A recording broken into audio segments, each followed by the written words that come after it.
अस्सलाम वालेकुम।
अच्छा जी, कल हमारी बात खत्म हुई थी और वो थी हमारी बात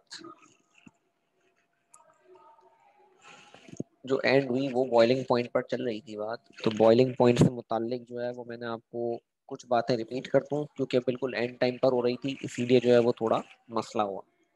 तो इसलिए मैं थोड़ा सा रिपीट इसलिए कर रहा हूँ ताकि कल जो बात हुई वो थोड़ा आपके जहन में बैठ जाए। अच्छा, पहले तो हमारी बात हुई कि बॉइलिंग पॉइंट होता क्या है।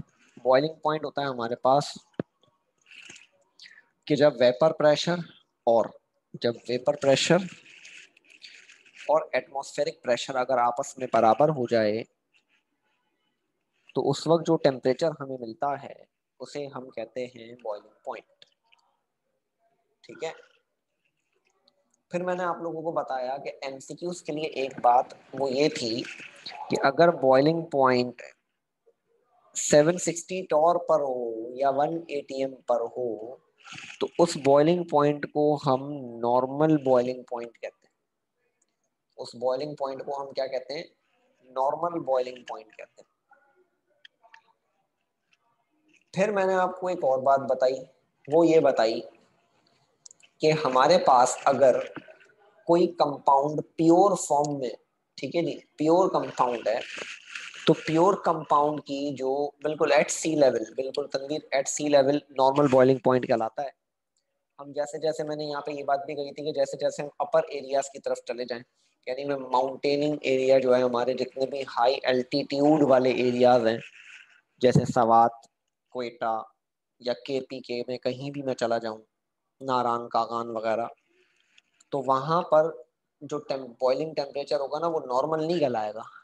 ठीक है, वो नॉर्मल इसलिए नहीं कहलाएगा क्योंकि वहां प्रेशर चेंज हो गया। ठीक है, अभी मैं इसकी भी पूरी कहानी समझाता हूँ आपको। उसके बाद मैंने आपको कहा बॉइलिंग पॉइंट बढ़ जाएगा या कम हो जाएगा, ये मसला है। अभी मैं आपको ये पूरा मसला हल करवाता हूँ। सबसे बड़ा मसला ये है कि हम यही कंफ्यूज हो जाते हैं कि हायर एल्टीट्यूड वाले एरियाज में खाना देर से क्यों पकता है। उसके पीछे वजह ये है कि अभी मैं पूरी वजह डिस्कस कर लेता हूँ, पूरी कहानी डिस्कस करता हूँ। फिर मैंने आपको एक और बात बताई ये वाली कि बॉइलिंग पॉइंट जो होता है किसी भी लिक्विड का, प्योर लिक्विड का ना, वो फिक्स होता है।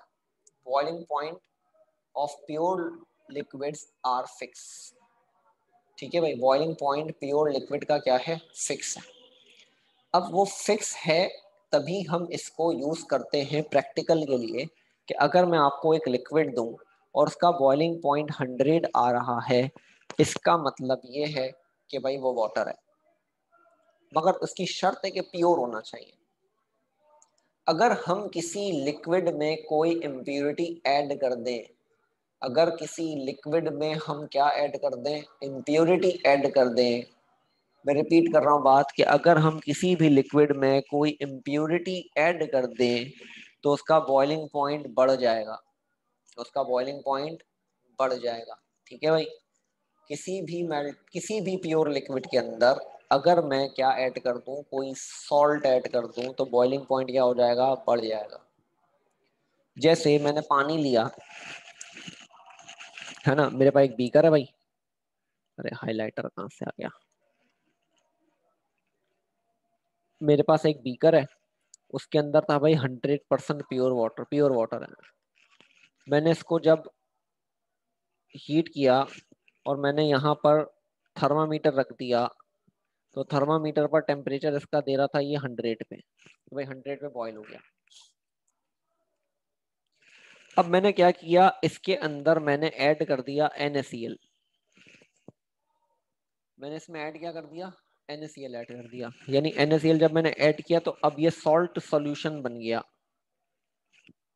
अब ये प्योर वाटर नहीं रहा बेटे, इम्प्योरिटी कुछ भी हो सकती है। इम्प्योरिटी मैं अपने पास से सॉल्ट डाल दूंगा तो अब पानी प्योर नहीं रहा, अब वो नमक वाला पानी हो गया। या मैं चीनी डाल दूं, मैं शुगर डाल दूं, शुगर ऐड कर दूं, सॉल्ट नहीं ऐड करता, मैं शुगर ऐड कर दूं, मैं ग्लूकोज ऐड कर दूं, वो इम्प्योरिटी कहलाएगी।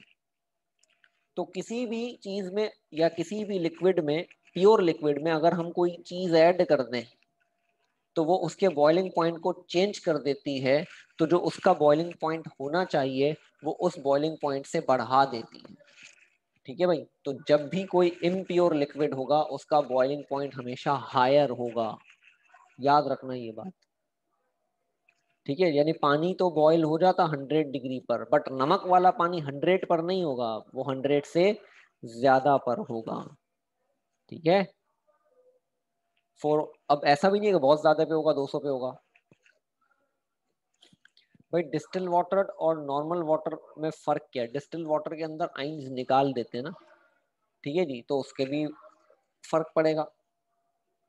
प्योर वाटर डिस्टिल वाटर को ही कहते हैं। ठीक है भाई। पानी की ना 3 इकसाम है। एक पानी आता है, ठीक है जी, एक आता है जो हम पानी पी रहे हैं, मिनरल वाटर। ठीक है। एक पानी आता है कौन सा, एक पानी है मिनरल वाटर, एक पानी है डिस्टिल्ड वाटर, और एक होता है D ionised water. Heavy water तो खैर उसमें हाइड्रोजन ही चेंज हो गया ना, ड्यूट्रियम हो गया ना वो तो। मैं एक नॉर्मल पानी की बात कर रहा हूँ। Heavy water, hard water, soft water, फिर तो पता नहीं कितनी किस्में हो जाएंगी। अब जो मिनरल वाटर है, तो मिनरल वाटर का मतलब ये कि भाई इसमें आइंस हैं, इसका बॉइलिंग पॉइंट चेंज होगा। डिस्टिल वाटर प्योर वाटर को कहते हैं। और डी आयोनाइज वाटर कहते हैं जिसमें कोई आइन ही ना हो, पानी में कोई आइन ना हो, सिर्फ H और OH है बस, उसे क्या कहते हैं, डी आयोनाइज्ड वाटर कहते हैं। और डी आयोनाइज्ड वाटर जो है वो केमिस्ट्री में हमारे पास केमिकल रिएक्शंस वगैरह कराने हो ना, तब इस्तेमाल होता है। ठीक है भाई। डी आयोनाइज्ड वाटर जो है वो केमिस्ट्री में केमिकल रिएक्शंस वगैरह कराने हो, कोई काम, कोई क्वालिटेटिव या क्वांटिटेटिव काम करना हो, तब इस्तेमाल करते हैं डी आयोनाइज्ड वाटर को। DI वाटर भी कहते हैं। और महंगा होता है। डीआयोनाइज्ड वाटर ना बहुत महंगा होता है भाई। महंगा यूं होता है क्योंकि उसके अंदर जो है वो प्रोसेस ज्यादा लगाना पड़ रहा होता है, उसमें से सारे आइंस रिमूव करने पड़ते हैं, बड़े लंबे लंबे काम करने पड़ते हैं, तब जाके वो डीआयोनाइज्ड वाटर बनता है। ठीक है भाई। तो ये डीआयोनाइज्ड वाटर, ये 3 टाइप से वाटर की, जिसमें से distil water is pure water. ठीक है। तो ये कहानी थी भाई बॉइलिंग पॉइंट। अब हायर एल्टीट्यूड यानी अपर एरियाज में जब हम जाते हैं तो हमारे पास खाना देर से क्यों पकता है। ठीक है जी। Cooking of food at high altitude, cooking of food at high altitude. High altitude का मतलब अपर एरिया, सही है, माउंटेनिंग एरिया, माउंटेन एरिया हो गए। हाँ जी, रीजन नहीं है, पेपर में आ जाता है इसलिए मैं लिखवा भी रहा हूँ। आप सोचें कि ऐसा क्या हो रहा है ऊपर जाते हुए। मैंने अभी आपको थोड़ी सी बात बताई भी कि हम ऊपर की तरफ जाते हैं प्रेशर कम हो जाता है।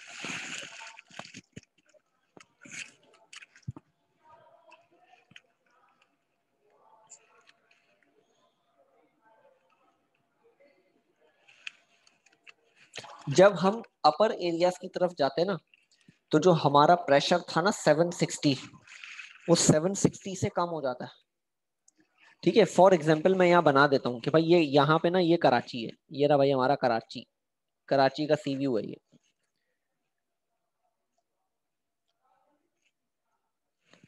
कराची से आप आगे जा रहे हो ना, तो ये ऐसे ऊपर की तरफ जा रहा है, रोड ऐसे ऐसे ऊपर जा रहा है। हम यहाँ पहुंचे कोयटा। ठीक है भाई, अब यहाँ अगर प्रेशर 760 टॉर था ना एट सी लेवल,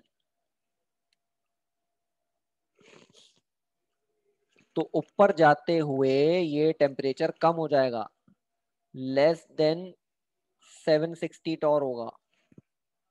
लेस देन क्या होगा, 760 टॉर होगा। तो जब ऊपर जाते हुए प्रेशर कम हो रहा है, तो यकीनन फिर बॉइलिंग पॉइंट देर से आएगा। जो भी पॉइंट है, वो जो हमारा बॉइलिंग पॉइंट है वो क्या आएगा, देर से आएगा। सही है, पानी बॉयल होने में ज्यादा टाइम लेगा।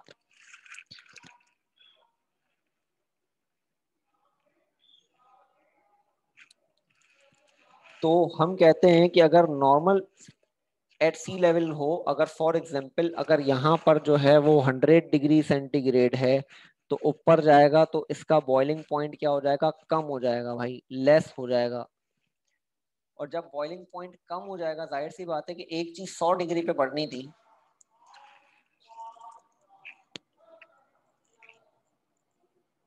टाइम का प्रेशर से क्या रिलेशन है, किस लिहाज से पूछ रहे हो कि टाइम का प्रेशर से क्या रिलेशन है?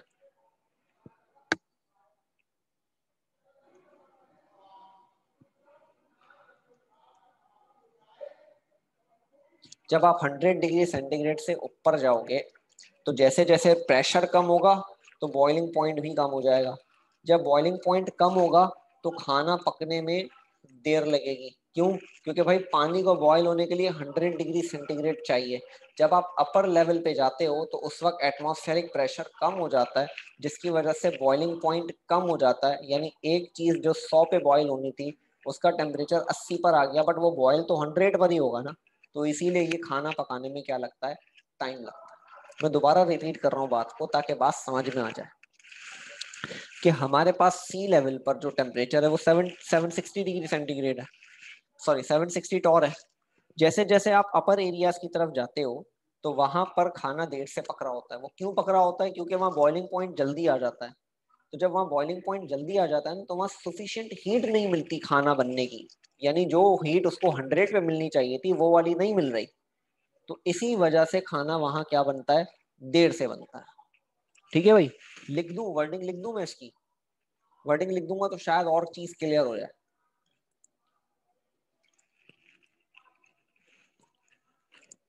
मैं वर्डिंग लिख देता हूँ इसकी, ताकि आप लोगों को आसानी से बात और क्लियर हो।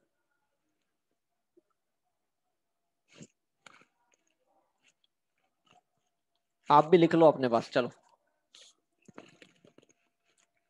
Eight higher altitude,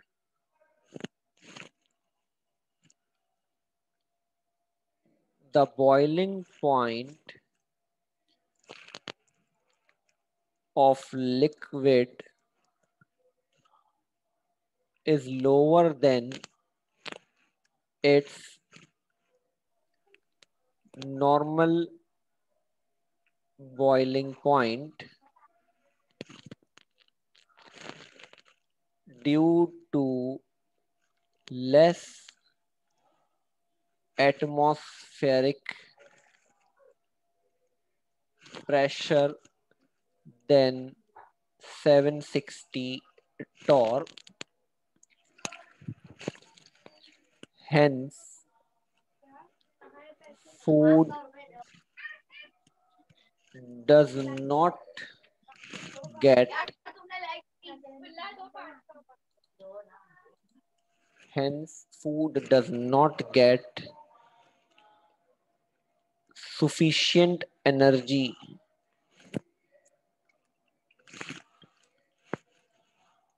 sufficient heat लिख दें तो ज्यादा बेहतर होगा, sufficient heat, and takes longer time to cook.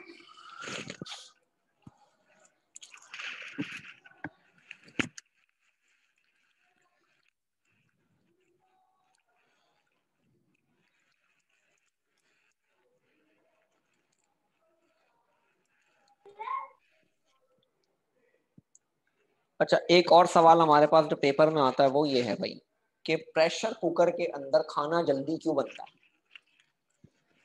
Y food cooked earlier in pressure cooker.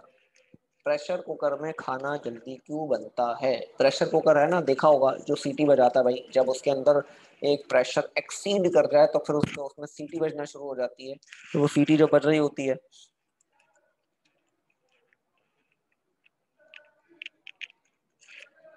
भाई आज बाकी 3 दिन के भेज दूंगा ना। पिछले 3 दिन के मैंने हफ्ते को भेज दिए थे।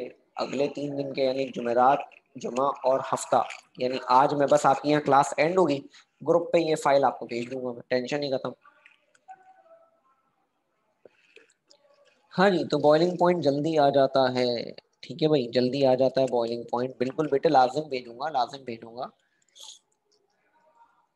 हाँ जी, अब क्योंकि प्रेशर कुकर बंद होता है ना, तो इसका मतलब अंदर वेपर प्रेशर जल्दी एक्सीड होगा और अंदर एक एटमॉस्फेरिक प्रेशर फिक्स है। तो वो एटमॉस्फेरिक और वेपर प्रेशर जल्दी आपस में बराबर हो जाते हैं, यानी उन दोनों के दरमियान की वैल्यू जल्दी बराबर हो जाती है, जिसकी वजह से बॉइलिंग पॉइंट जल्दी आ जाता है। तो इसीलिए प्रेशर कुकर के अंदर खाना जल्दी बन जाता है। ठीक है, प्रेशर कुकर के अंदर खाना क्या बनता है भाई? जल्दी बनता है। अच्छा जी, तो इसको भी लिख देते हैं। इसका भी आप रीजन लिख लो ना, 2 रीजन तो पेपर में ये आ ही जाते हैं कोई ना कोई एक।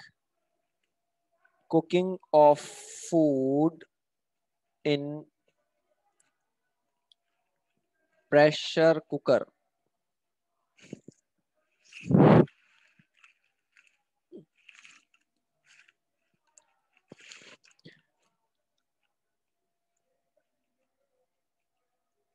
प्रेशर कुकर, बेटे हाँ, मैं दोबारा रिपीट भी करता हूँ प्रेशर कुकर वाली बात को, मैं लिखते हुए, आप लिखो, आप जैसे लिख रहे होगे मैं इंशाल्लाह बात को भी समझा दूंगा।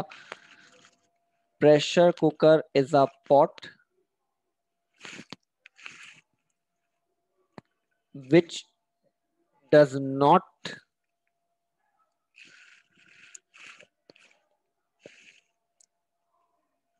permit to escape,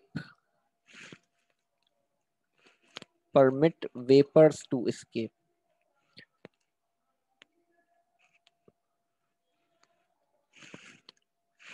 Hence, increase the temperature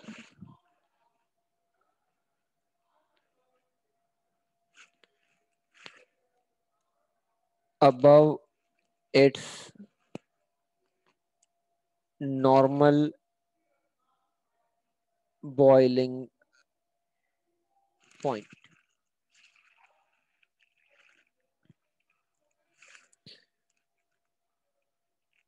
This provide high heat to the food and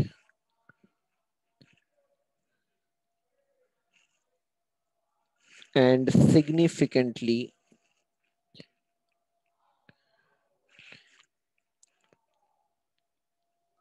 increase the cooking process and significantly increase the cooking process। आप लिखो, मैं जब तक समझा देता हूँ बात को। भाई प्रेशर कुकर एक हमारा ऐसा पॉट है जिसके अंदर से अगर हम उसे बंद कर दें तो अंदर वाले वेपर्स बाहर नहीं निकल सकते। ठीक है भाई, तो अंदर प्रेशर इतना बढ़ जाता है कि प्रेशर के बढ़ने से टेम्परेचर इंक्रीज हो जाता है। तो टेम्परेचर के बढ़ने से जो बॉइलिंग पॉइंट है नॉर्मल वाला, ठीक है जी, उससे बढ़ गया। वो बढ़ने की वजह से वो हीट ज्यादा दे रहा है, जिसकी वजह से खाना जल्दी बन जाता है। ठीक है भाई, यानी वेपर प्रेशर और एटमॉस्फेरिक प्रेशर जल्दी बराबर हो रहे हैं, यानी एक दूसरे से बैलेंस जल्दी हो रहे हैं, जिसकी वजह से बॉइलिंग पॉइंट जल्दी आ रहा है। जिसकी वजह से हमारे पास खाना जल्दी बन जाता है प्रेशर कुकर में एज कम्पेयर टू नॉर्मली। यानी एक बर्तन है एक मेरे पास या एक पतीली सी जो है हमारे पास, उसमें जो है वो हमने चाय बनाने रखी हुई है, और वही चाय अगर मैं प्रेशर कुकर के अंदर बनाऊं तो वो जल्दी बन जाएगी। ठीक है जी। तो प्रेशर कुकर के अंदर हम वो खाने बनाते हैं जो देर से बनते हैं। हमें लगता है भाई ये चीज देर से बनेगी, जैसे इसकी बड़ी एक आम एग्जांपल है मटन, बकरा। बकरा जो है ना वो थोड़ा टाइम लेता है पकने में, तो इसीलिए ज्यादातर लोग क्या करते हैं, कुकर इस्तेमाल करते हैं बकरा बनाने के लिए। ठीक है। इसी तरह बीफ जो हमारा होता है वो भी थोड़ा टाइम लेता है as compare to chicken. Chicken जल्दी बन जाती है, बीफ देर से बनता है। तो हमारे घर में या हमारे घरों में ये आदत होती है, ये एक हम लोगों ने बना लिया एक तरीका कि भाई हमने गोश्त बनाना है, अगर हमने जो है वो मटन बनाना है या दुम्बा बनाना है तो भाई प्रेशर कुकर का इस्तेमाल करेंगे। क्यों? क्योंकि उसमें जल्दी बन जाएगा। अच्छा, एक और मामला होता है, आजकल हमारे यहाँ गैस की लोड शेडिंग का भी बड़ा मामला है। ठीक है। तो गैस की जो लोड शेडिंग है हमारे पास, उसके लिए भी हम प्रेशर कुकर इस्तेमाल कर रहे होते हैं।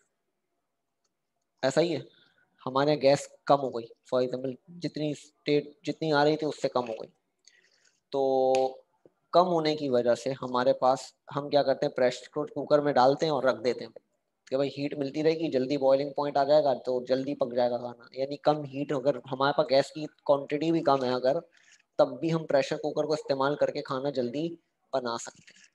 ठीक है भाई। हाँ जी, पाए, बिल्कुल पाए, मगर पाए जो है ना वो बड़े बर्तन में ज्यादा बनाए जाते हैं, वो प्रेशर कुकर में नहीं बनाए जाते। पाए बनाने के लिए लोग रातों से मेहनत कर रहे होते हैं पाए बनाने के लिए भाई। खैर, क्या याद दिला दिया आपने, पाए। चले भाई, यहाँ तक बात क्लियर हो गई।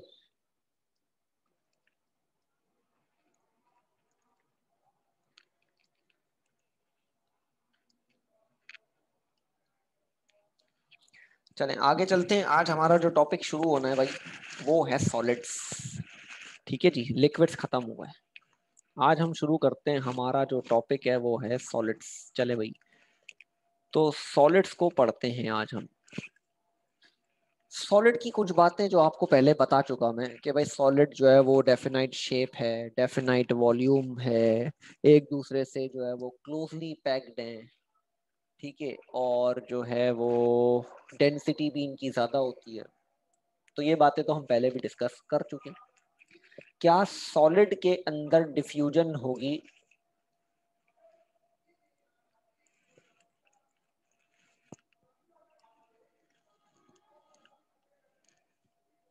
नहीं होगी भाई। नेग्लिजिबल क्या होगी नहीं, नेग्लिजिबल तो दूर की बात, होगी ही नहीं भाई, डिफ्यूजन होगी ही नहीं। क्या कंडन वो होगी, कंप्रेशन होगी? क्या मैं सॉलिड को कंप्रेस कर सकता हूँ?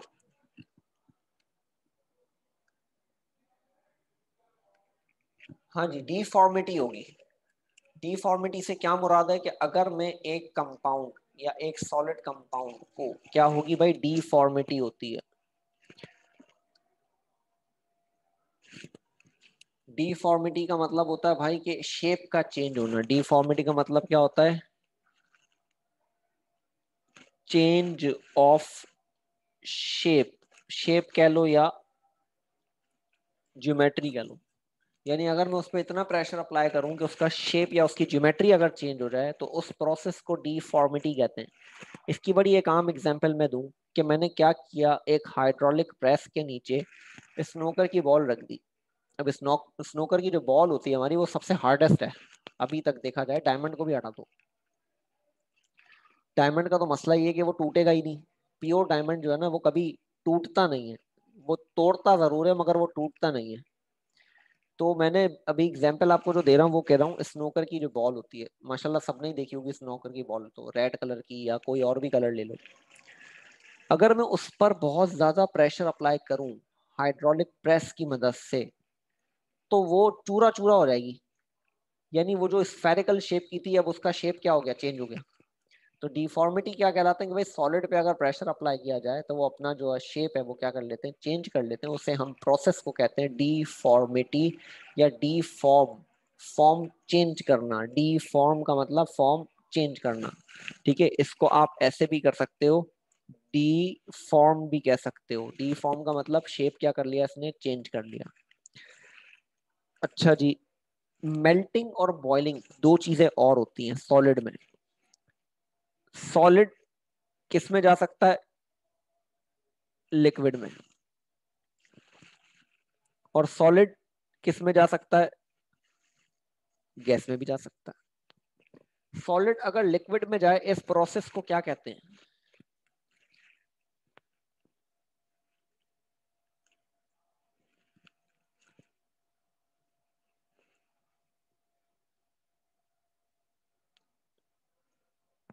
मेल्टिंग। और अगर सॉलिड गैस में जाए तो क्या कहते हैं,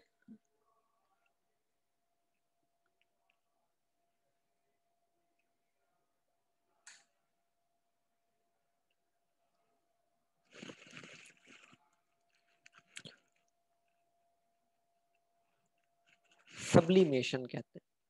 ठीक है भाई, क्या कहते हैं, सब्लिमेशन कहते हैं। अच्छा भाई, अब सब्लिमेशन को मैं समझा भी दूं आप लोगों को कि सब्लिमेशन सही मायनों में है क्या। कोई भी ऐसा सॉलिड जो डायरेक्ट गैस में कन्वर्ट हो उसे हम कहते हैं सब्लिमेशन। ठीक है, यानी वो लिक्विड फेस के अंदर नहीं आया, यानी डायरेक्ट सॉलिड से कहाँ चला गया, गैस में चला गया। लिक्विड तो बना ही नहीं बीच में, लिक्विड का तो एक कतरा नहीं आया। यानी डायरेक्ट एक चीज सॉलिड थी और कन्वर्ट हो गई किसके अंदर, गैस के अंदर। इसे हम क्या कहते हैं, सब्लिमेशन कहते हैं। ठीक है भाई, वो कौन से ऐसे सॉलिड्स हैं जो सब्लिमेशन करते हैं, सारे नहीं करते ना, सारे सॉलिड डायरेक्ट कन्वर्ट नहीं होते ना गैस के अंदर, कुछ हैं जो करते हैं। तो कुछ सॉलिड्स हैं ऐसे जो डायरेक्ट हमारे पास सॉलिड से कहाँ जाते हैं, गैस में जाते हैं। जैसे ड्राई आइस। ड्राई आइस किसे कहते हैं, सॉलिड कार्बन डाइऑक्साइड को कहते हैं। ड्राई आइस किसे कहते हैं, सॉलिड कार्बन डाइऑक्साइड को कहते हैं। आयोडीन, ठीक है जी, आयोडीन जो है वो सॉलिड है, डायरेक्ट गैस में कन्वर्ट होता है। इसके अलावा कैम्फर। अजान हो जाए फिर कंटिन्यू करते हैं, जब तक मैं शेयरिंग भी रोक रहा हूँ एक वीडियो ढूंढता हूँ अगर मिल जाए तो।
जी बेटे टेस्ट का बता दूंगा मैं अभी।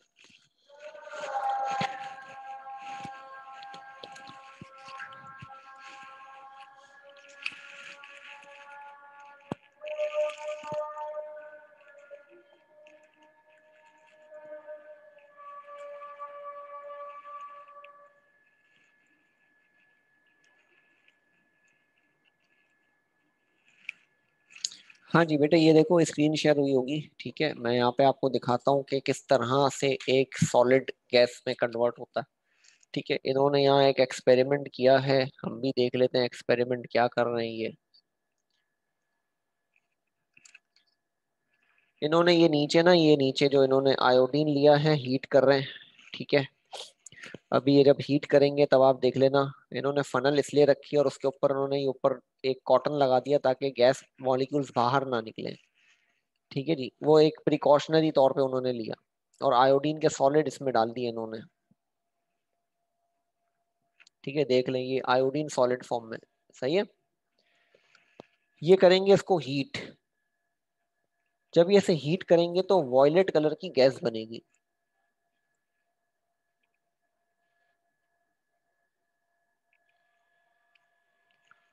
बेटे आयोडीन जो नीचे बीड्स, छोटी छोटी बीड्स नजर आ रही है ना, ये इन्होंने आपको ये दिखाया ना, ये जो हिल रहे हैं ना छोटे मोटे, ये ब्लैक ब्लैक, ये आयोडीन है, ठीक है भाई। अब ये हीट करेंगे, इन्होंने हीट करने के लिए रख दिया। अब देखिएगा कि इसमें देखें ये वेपर्स बन रहे हैं, देखें हीट कर रहे हैं और डायरेक्ट देखें लिक्विड नहीं बन रहा, अंदर कोई लिक्विड नहीं है मौजूद, बट इसमें डायरेक्ट क्या बन रही है, गैस बन रही है। ये वॉयलेट कलर की जो अंदर गैस बनी, ये जो गैस है ये कहलाती है हमारा प्रोसेस सब्लिमेशन, ठीक है। ये दोबारा से उससे टकराकर सॉलिड में भी कन्वर्ट हो रहा होगा, इसीलिए इन्होंने नीचे लिखा है कि reverse of sublimation is called deposition.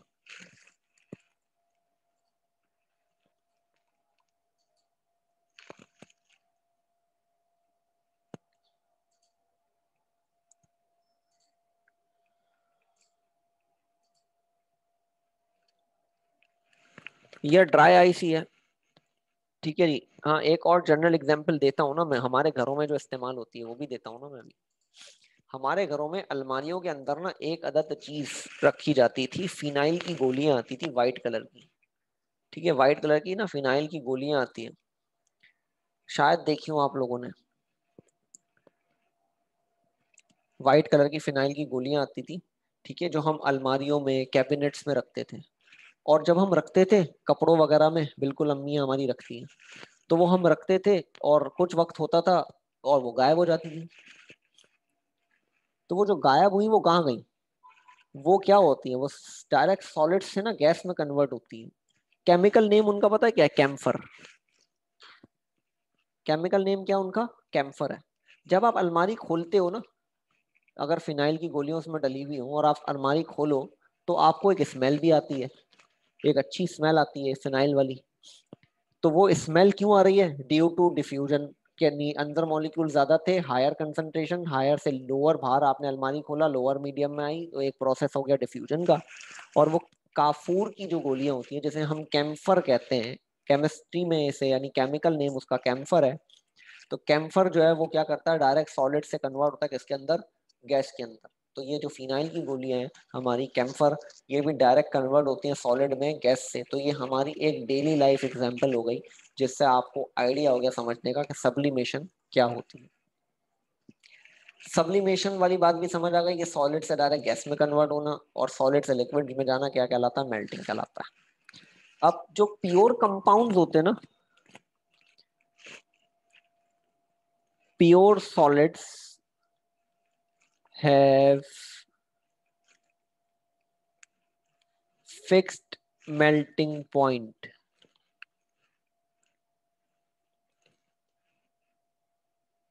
हाँ जी,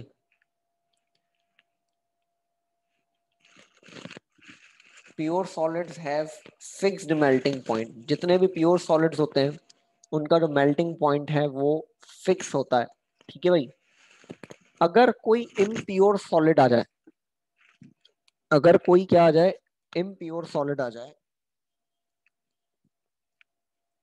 तो हमारे पास मेल्टिंग पॉइंट डिक्रीज हो जाता है। अगर कोई इम्प्योर सॉलिड आ जाए, जैसे मैंने बॉइलिंग पॉइंट में बात की थी ना कि अगर एक प्योर लिक्विड है तो उसका बॉइलिंग पॉइंट क्या होगा, फिक्स। अगर कोई इम्प्योरिटी आ जाए तो बॉइलिंग पॉइंट क्या हो जाता है, बढ़ जाता है। इसी तरह से अगर प्योर सॉलिड है तो उसका मेल्टिंग पॉइंट क्या होगा, फिक्स। प्योर सॉलिड का मेल्टिंग पॉइंट क्या होगा, फिक्स। अगर वो इम्प्योर है तो उसका मेल्टिंग पॉइंट कम हो जाएगा, उसका मेल्टिंग पॉइंट क्या हो जाएगा, कम हो जाएगा। ठीक है, ये दो बातें एमसीक्यूज के लिए हैं कि अगर कोई कंपाउंड सॉलिड है और वो इम्प्योर है तो उसका melting point normal melting point से कम होगा, और अगर कोई लिक्विड प्योर लिक्विड है और उसमें कोई इम्प्योरिटी आ जाए तो उसका जो बॉइलिंग पॉइंट है वो नॉर्मल बॉइलिंग पॉइंट से बढ़ जाएगा। ठीक है जी।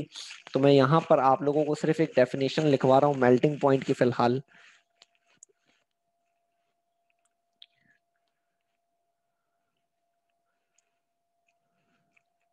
मेल्टिंग पॉइंट को डिफाइन करेंगे तो कैसे करेंगे, the temperature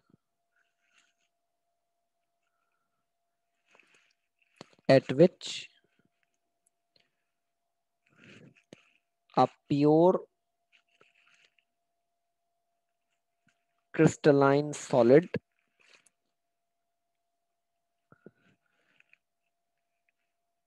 change sharply into liquid is called melting point। ठीक है, ये हो गई डेफिनेशन। और यहाँ एक पॉइंट लिखें, impurity lowers the melting point। कोई भी impurity जो होगी वो मेल्टिंग पॉइंट क्या कर देगी, कम कर देगी। क्लियर है भाई यहाँ तक बात। अगली बात इंशाल्लाह अगली क्लास में करेंगे, यानी अगले हफ्ते में इंशाल्लाह मेरी पूरी कोशिश होगी कि चैप्टर 2 खत्म करके मैं चैप्टर 3 पर आ जाऊं। ठीक है जी, या हो सकता है मैं चैप्टर 5 शुरू करूं, दोनों पॉसिबिलिटीज है। तो यहां तक अगर किसी को कोई मसला है तो भाई पूछ ले।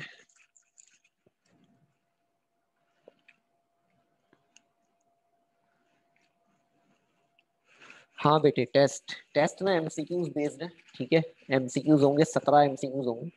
17 में से 3 एमसीक्यूज 2-2 नंबर के होंगे, और बाकी 14 एमसीक्यूज जो है ना वो 1-1 नंबर के होंगे। आप लोगों ने क्या करना होगा, एमसीक्यूज को सिर्फ सॉल्व करके और बताना होगा। नहीं नहीं, जरूरी नहीं है कि रूम टेम्परेचर पे पॉसिबल है, कुछ होती हैं जो रूम टेम्परेचर के बगैर, जैसे आयोडीन को हीट करेंगे तो ही करेगी, वरना आयोडीन सनलाइट की प्रेजेंस में भी कर लेती है। बेटे न्यूमेरिकल भी होंगे ना, न्यूमेरिकल बेस्ड मैंने एमसीक्यूज बना दिए। एक काम करें आप लोग, सिर्फ 5 मिनट के लिए, मैं ये सेशन एंड हो रहा है, आप एक नया सेशन ज्वाइन करें, मैं आप लोगों को बताता हूँ। आप लोग फटाफट इसी पर ना नया सेशन ज्वाइन करें, मैं आप लोगों को टेस्ट से मुतालिक बताता हूँ कुछ बातें।